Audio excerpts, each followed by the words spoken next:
Enfin tu montes. Enfin tu montes. Elle est belle l'église, hein? T'en penses quoi?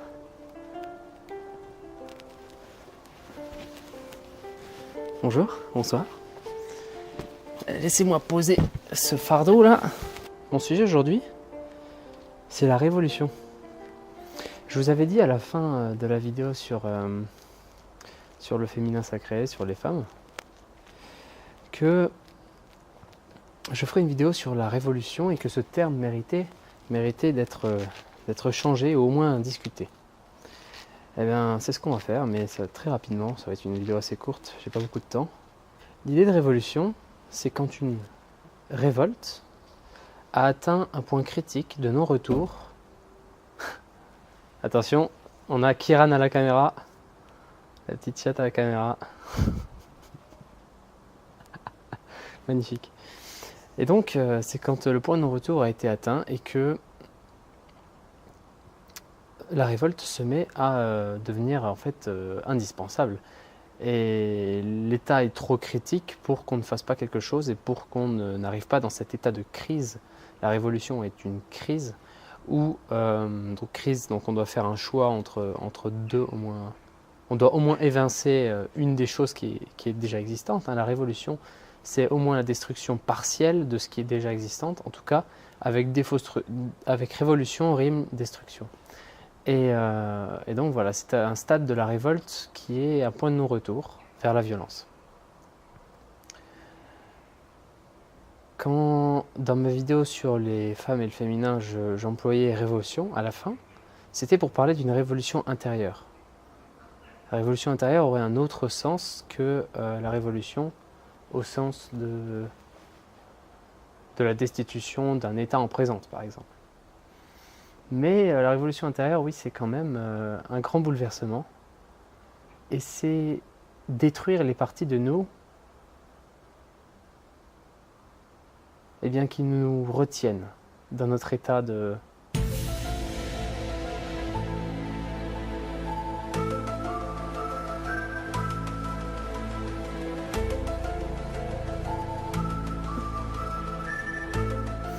C'est détruire les parties de nous qui nous retiennent dans notre état A, on va dire état A, notre état d'involution.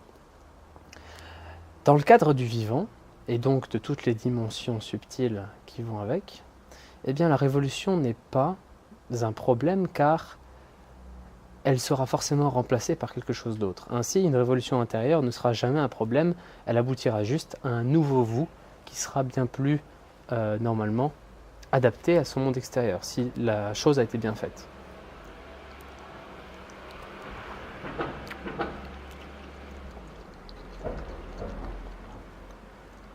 Mais si cela s'est mal passé, eh bien ça peut ruiner l'être encore plus.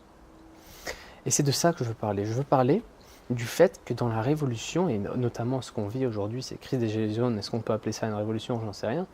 Mais enfin, tant qu'il n'y a pas vraiment une destitution, tant qu'il n'y a pas vraiment des vrais résultats concrets, avec des violences, forcément, on ne pourra pas vraiment appeler ça une révolution. Mais le problème, c'est que la révolution, c'est la destruction de choses en présence, et que après une révolution, quelque chose de très malsain et de très négatif peut venir et s'engouffrer dans la brèche qui a été créée par la révolution.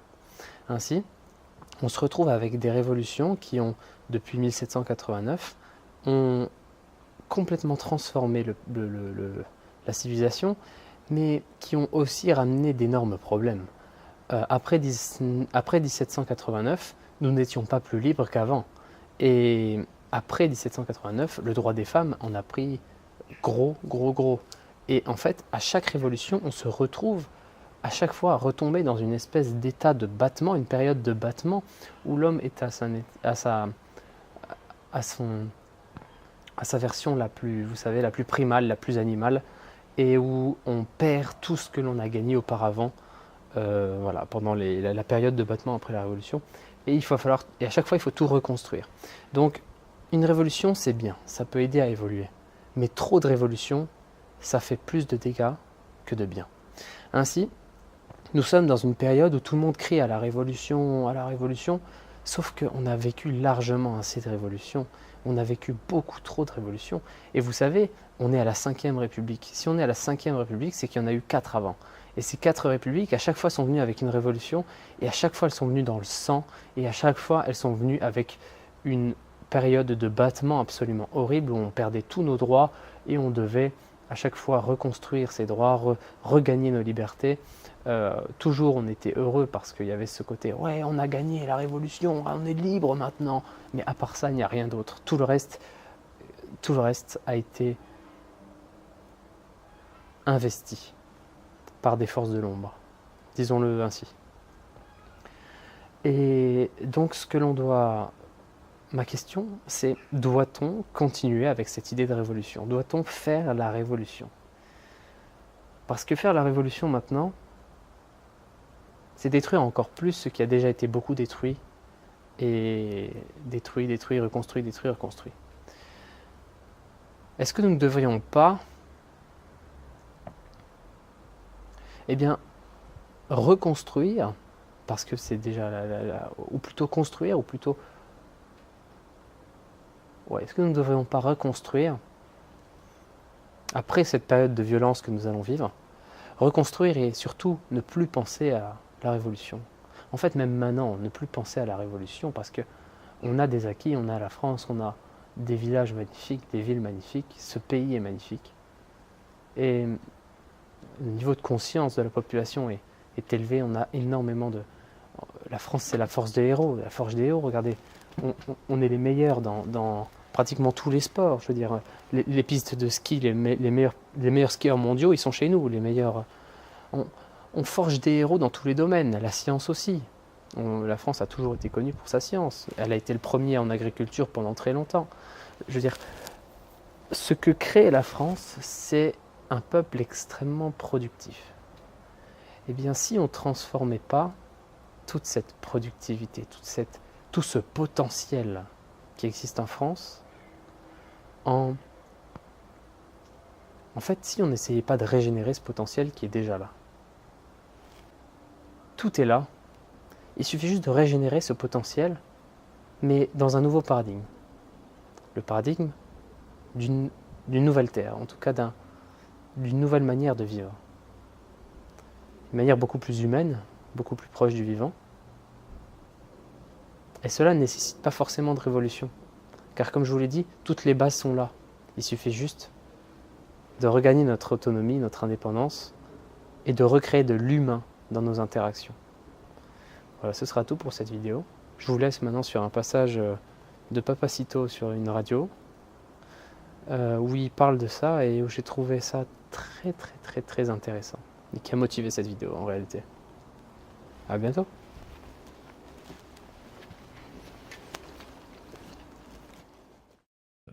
Alors, il ne s'agit pas de se transformer, il ne s'agit pas de devenir nos ennemis pour lutter contre eux, parce qu'en fait, Bien sûr. si pour défendre la civilisation, il faut devenir un sauvage, le combat est perdu. Dans une société qui est fortement impliquée, je vais prendre l'exemple sur les Japonais. Les Japonais ont une conscience nationale, une conscience de groupe, une conscience sociale. Ils savent que quand ils injectent du positif dans la société leur rendra du positif. Ce qu'il y a de terrible pour le Français depuis un certain nombre d'années, c'est qu'il injecte de la richesse, il injecte du positif, et quand il descend en bas de chez lui, il y a un groupe de racailles en train de dealer du chichon dans la cage d'escalier. Donc d'un côté, il est matraqué fiscalement très violemment, et de l'autre, les services publics se délabrent, il est de moins en moins bien soigné, et il ne comprend pas. Il se dit, je reverse, parce que le Français est quelqu'un qui culturellement est profondément empathique. Et généreux. Exactement. Le peuple français est extrêmement généreux. On ne laisse pas crever dans l'histoire de France, même avant la Révolution française, n'en déplaise surtout d'ailleurs, à nos amis républicains.